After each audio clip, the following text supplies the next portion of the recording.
పెందుర్తి మండల ప్రజా పరిషత్ కార్యాలయంలో 79వ స్వాతంత్ర దినోత్సవ వేడుకల్లో ఎమ్మెల్యే పంచకర్ల రమేష్ బాబు ముందుగా పంచకర్ల జాతిపిత గాంధీజీ విగ్రహానికి పూలమాలలు వేసి జాతీయ పతాకాన్ని ఆవిష్కరించారు. ఈ సందర్భంగా ఆయన మీడియాతో మాట్లాడుతూ ఎంతో మంది త్యాగమూర్తుల ఫలమే ఆగస్టు 15వ తేదీన భారతీయులంతా కలిసి జరుపుకునే పండుగ ఈ రోజు అని ఆయన తెలియజేశారు.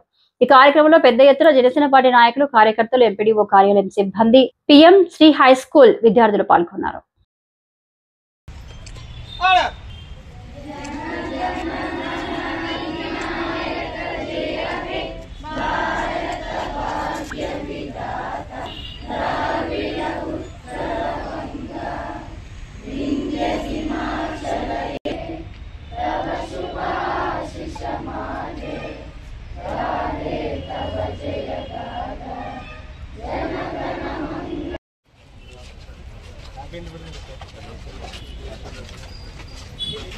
ఇప్పుడు ఇక్కడే చేస్తా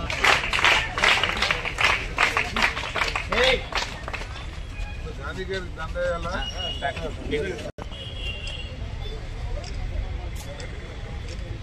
ఓకే ఓకే ఆయన అంటున్నా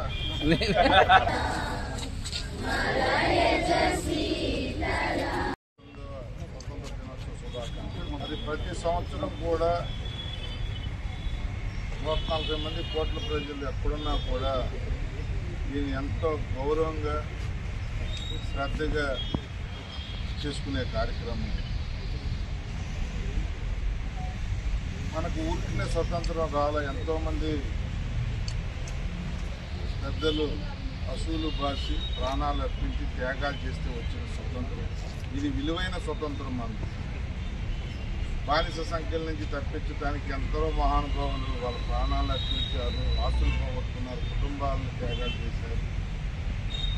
మరి దానికి గుర్తుగా స్వతంత్రం వచ్చిన రోజున మనం ఇంత పండుగలా చేసుకుంటున్నామంటే మీరు ఇచ్చిన స్వతంత్రాన్ని పాడు చేయం, ఈ దేశాన్ని ముందుకు తీసుకెళ్తామని చెప్పేదానిలో భాగంగా ఈరోజు ఎర్రకోట దగ్గర ప్రధాని నరేంద్ర మోడీ గారు, నేను పూర్తిగా ఆయన స్పీచ్ కూడా విన్నాను. ఈ దేశం మేము కష్టపడతాం, 80 కోట్ల ప్రజానీకాన్ని ఆనందంగా నిద్రపుచ్చుతాం, వాళ్ళకి ఏ ఇబ్బంది లేకుండా వాళ్ళ మీద ఏదో కూడా వాళ్ళనివ్వను, ఎవరి అధికారాన్ని ఏ పక్క దేశం సార్వభౌమాధికారాన్ని కూడా ఒప్పుకునే ప్రసక్తి లేదు. ఈ దేశానికి ముందు నుంచి కూడా స్వతంత్రం తెచ్చిన పెద్దలు మాకు ఏది నేర్పారో దాన్నే పాటిస్తాం. బానిస సంఖ్యల్ని విముక్తి కలిగిన ఈ స్వతంత్రాన్ని ఇంకో చేతిలో పెట్టమని ఆయన చెప్పిన విధానం మరి ఈరోజు చాలా ముచ్చటేసింది. పోనాలి భావి భారత పౌరులైన పిల్లలు కానీ మనం కానీ మనం ఈ దేశంలో పుట్టినందుకు గర్వించే విధంగా